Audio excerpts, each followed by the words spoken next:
Hi hello, പുതിയൊരു വീഡിയോയിലേക്ക് എല്ലാവർക്കും സ്വാഗതം. സമയം വൈകുന്നേരം 5 മണി. കണ്ണൂർ റെയിൽവേ സ്റ്റേഷനിൽ ഞങ്ങൾ ഓട്ടോയിൽ വന്നിറങ്ങി.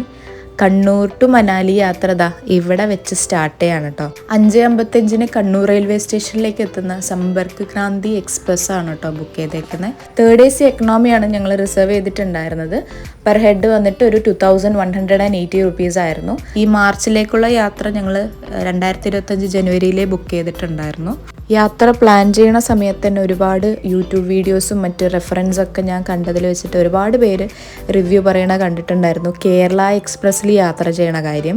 സത്യം പറഞ്ഞാൽ കേരളത്തിലുള്ള തെക്കൻ ജില്ലകളിലുള്ള ആളുകൾക്ക്, പ്രത്യേകിച്ച് പാലക്കാട് വരെയുള്ള ആളുകൾക്ക് ഡൽഹി വരെയൊക്കെ യാത്ര ചെയ്യാൻ പറ്റിയ ഏറ്റവും ബെസ്റ്റ് ട്രെയിൻ തന്നെയാണ് കേട്ടോ കേരള എക്സ്പ്രസ്. തിരുവനന്തപുരം സെൻട്രലിൽ നിന്നും സ്റ്റാർട്ട് ചെയ്യണ കേരള എക്സ്പ്രസ് കേരളത്തിൽ പാലക്കാട് ജംഗ്ഷൻ വരെ മാത്രമേ ട്രാവൽ ചെയ്യണുള്ളൂ.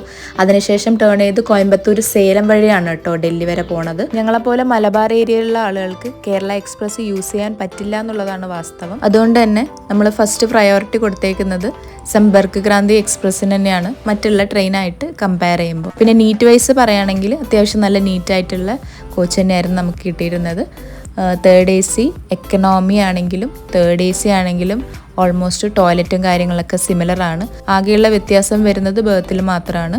മിഡിൽ ബർത്ത് എക്സ്ട്രാ ആയിരിക്കും 3rd AC എക്കണോമി ആയിരിക്കുമ്പോൾ. വൈകുന്നേരത്തെ കോഫിയൊക്കെ കഴിച്ച് പുറത്തുള്ള കാഴ്ചകളൊക്കെ കണ്ട് യാത്ര തുടർന്നുകൊണ്ടിരിക്കുകയാണ്. ട്രെയിനിലാണ് പോണേന്നുള്ളത് ഫിക്സ് ആയതിനു ശേഷം ആദ്യം എടുത്ത തീരുമാനമാണ് മാക്സിമം ട്രെയിനിലുള്ള ഭക്ഷണം ഒഴിവാക്കുക എന്നുള്ളത്. അതുകൊണ്ട് തന്നെ അന്ന് രാത്രി പിറ്റേന്ന് രാവിലെ ഉച്ചവരെയുള്ള ഭക്ഷണം നമ്മൾ ഓൾറെഡി കരുതിയിട്ടുണ്ടായിരുന്നു.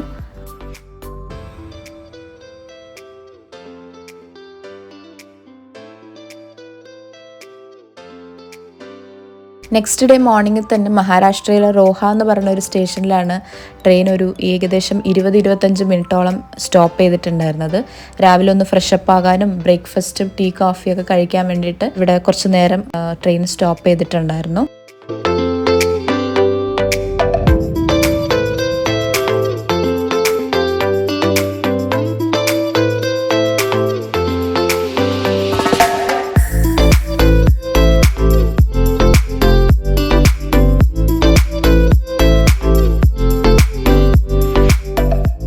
കേരളത്തിന് പുറത്ത് ട്രാവൽ ചെയ്യുമ്പോൾ സ്ഥിരം കാണുന്ന കാഴ്ചകളാണ്.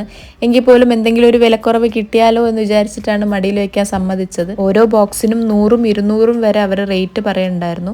₹1 പോലും ബാർഗെയിൻ ചെയ്തിട്ട് കുറയ്ക്കാൻ സമ്മതിച്ചിട്ടുണ്ടായിരുന്നില്ല. വേണമെങ്കിൽ എടുത്താൽ മതി എന്നുള്ളൊരു ആറ്റിറ്റ്യൂഡ് തന്നെയായിരുന്നു. എന്നെ അത്ഭുതപ്പെടുത്തിയ വേറൊരു കാര്യം എന്നുള്ളത് നമ്മുടെ സീറ്റിന് ഓപ്പോസിറ്റ് ഉണ്ടായ കുറച്ച് പേര് കാസർഗോഡ് നീലേശ്വരം ഭാഗത്തുനിന്ന് കയറിയ ആൾക്കാരാണ്. നാട്ടിൽ സാധാരണ ജോലി ചെയ്ത് ജീവിക്കുന്ന ആൾക്കാരാണ്. എങ്കിൽ പോലും വർഷത്തിലൊരിക്കൽ ഇതുപോലുള്ള ട്രിപ്പുകൾ എല്ലാ വർഷവും, കോവിഡിന് ശേഷം പ്രത്യേകിച്ച് അവരെടുത്ത് പറഞ്ഞായിരുന്നു കേട്ടോ, കോവിഡിന് ശേഷം എല്ലാ വർഷവും ഇതേപോലുള്ള ട്രിപ്പുകൾ അവർ പ്ലാൻ ചെയ്യാറുണ്ടെന്നുള്ളത് പറഞ്ഞിട്ടുണ്ടായിരുന്നു. ഭാര്യയും ഭർത്താവും മാത്രമാണ്, മക്കളാരുമില്ല. മക്കൾ ചിലർ കല്യാണം കഴിഞ്ഞ് കുട്ടികളൊക്കെ ആയവരുണ്ട്, ചിലർ ജോലിയൊക്കെ ചെയ്യുന്ന ആൾക്കാരുണ്ടെന്ന് പറഞ്ഞു. എങ്കിലും വർഷത്തിലൊരിക്കൽ ഇതുപോലെ കിട്ടണ എമൗണ്ട് സ്വരുക്കൂട്ടി വെച്ചിട്ട് ഇതുപോലുള്ള ട്രിപ്പുകൾ പ്ലാൻ ചെയ്യാറുണ്ടെന്ന് പറഞ്ഞിട്ടുണ്ടായിരുന്നു. ഉച്ചയ്ക്കുള്ള ഫുഡ് ഞങ്ങൾ പുറത്തുനിന്ന് സൊമാറ്റോ വഴി ഓർഡർ ചെയ്യായിരുന്നു ഉണ്ടായിരുന്നത്. എനിക്കറിയത്തില്ല ഇത് എത്രത്തോളം ആളുകൾക്ക് അറിവുള്ള കാര്യമാണെന്നുള്ളത്. എങ്കിലും അറിയാത്ത ആളുകൾക്ക് വേണ്ടിയിട്ട് ഒരു ഇൻഫോർമേറ്റീവ് ആയിട്ടുള്ള ഒരു കാര്യം ഷെയർ ചെയ്യാം. നമുക്കിതുപോലുള്ള ട്രെയിനിലെ ഭക്ഷണം മാക്സിമം ഒഴിവാക്കാൻ പറ്റും.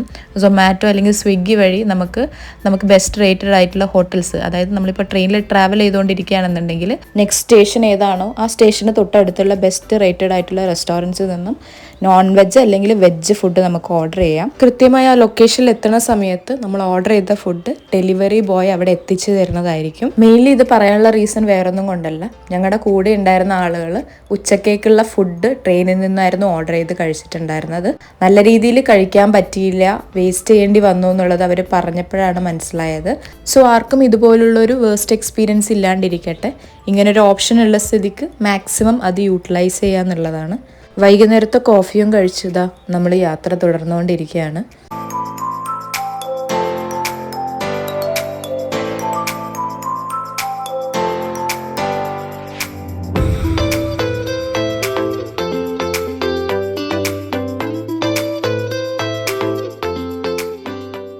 അങ്ങനെ 2 ദിവസത്തെ ട്രെയിൻ യാത്ര, Kannur to Delhi, same routine, വലിയ വ്യത്യാസങ്ങളൊന്നും ഇല്ലാതെ രാത്രിയത്തെ ഭക്ഷണവും കഴിച്ച് കിടന്നുറങ്ങാൻ വേണ്ടി പോവാണ്. വെളുപ്പിന് 6 മണിക്ക് തന്നെ ന്യൂഡൽഹി റെയിൽവേ സ്റ്റേഷനിൽ എത്തിയായിരുന്നു. അന്നേ ദിവസം രാത്രി 7 മണിക്കാണ് നമുക്ക് മനാലിയിലേക്കുള്ള വോൾവോ ബസ് ഉള്ളത്. സോ ആ ഒരു ദിവസം മുഴുവനും നമുക്ക് ഡൽഹി ചെലവഴിക്കാൻ വേണ്ടി പറ്റുമായിരുന്നു.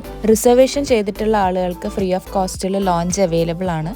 അതുകൊണ്ട് തന്നെ രാവിലെ തന്നെ ഫ്രഷപ്പായി അത്യാവശ്യം സൈഡ് ബാഗുകൾ മാത്രം കരുതി ബാക്കിയുള്ള ലഗേജസ് ഒക്കെ ക്ലോക്ക് റൂമിലും വെച്ച് ഞങ്ങൾ റെയിൽവേ സ്റ്റേഷനിൽ നിന്ന് ഇറങ്ങി. ഡൽഹിയിലുള്ള കൂടുതൽ വിശേഷങ്ങളുമായി അടുത്ത വീഡിയോയിൽ വരുന്നവരിക്കും. Bye bye.